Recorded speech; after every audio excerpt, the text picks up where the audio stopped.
ang Japan magbibigay ng mga helicopters sa Pilipinas.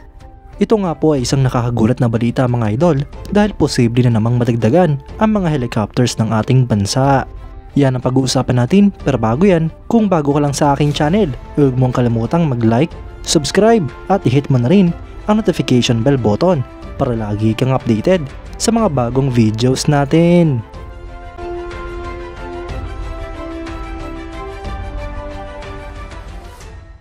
Naging usap-usapan nga po mga idol ang naging pahayag ni AFP Chief of Staff General Romeo Brawner Jr. kung saan kinumpirma nito sa isang press conference na ang Japanese Ministry of Defense ay willing na mag-handover ng kanilang mga Fuji Bell UH-1J UE combat helicopters. Ito nga po mga idol ay mangyayari lamang kapag pinalitan na ng Japan ang kanilang mga existing na mga helicopters. Ang mga helicopters na ito mga idol ay inaasang i-operate ng Philippine Army's Army Aviation Hiraya Regiment na kasalukuyang umo-operate ng mga maliliit na MBB BO-105 at Robinson R-44 Raven II light helicopters. Sa kasalukuyan, ang mga helicopters na ito ay ginagamit lamang para sa training. Ang Japan Ground Self-Defense Force sa kasalukuyan ay nag-ooperate ng Fuji Bell UH-1J UE helicopters. Ito nga po ay natakda ng palitan ng mga bagong Subaru Bell UH-2 helicopter simula ngayong taong 2024. Ang mga Fuji Bell UH-1J ay ginawa noong 1993 hanggang 1998 sa ilalim ng license ng Japan gamit ang Fuji Heavy Industries na ngayon ay Subaru Corporation na.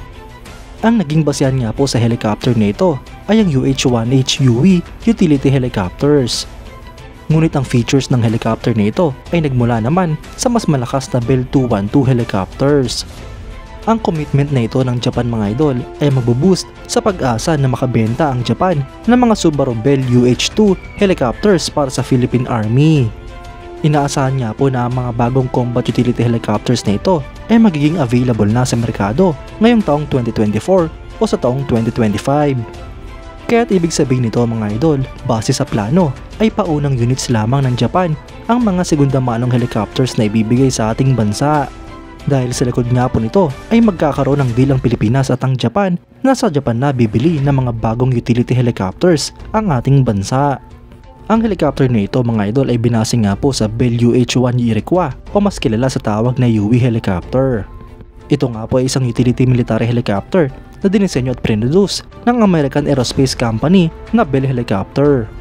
Ito nga po ang unang miyembro ng prolific UE family at ito nga po ang kauna-unahang turbine-powered helicopter na nagserbisyo sa US Army. Ang helicopter na ito mga idol ay unang lumipad noong October 20, 1956 at na-introduce naman noong 1959.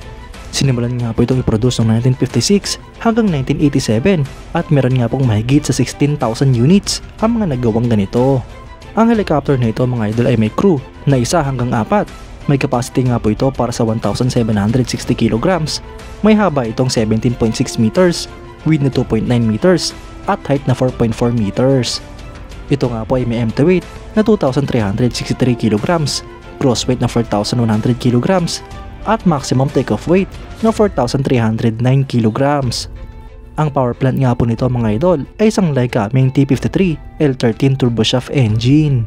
Sa performance naman mga idol ay meron nga po itong maximum speed na 204 km per hour, cruise speed na 204 km per hour din, range na 511 km at service ceiling na 3,800 meters. Sa armament naman mga idol ay pwede nga po itong lagyan ng mga 7.62mm machine guns o 2.75-inch 70mm rocket pads. Mga idol, isang magandang opportunity nga po para sa ating bansa ang makatanggap ng mga karagdagang helicopters. Bagamat mga segundang manong helicopter nga po ito mga idol, ay malaking tulong pa rin ito sa ating bansa. At pansamantala nga lang po ito mga idol dahil bibili rin ng mga brandong helicopters ang Pilipinas.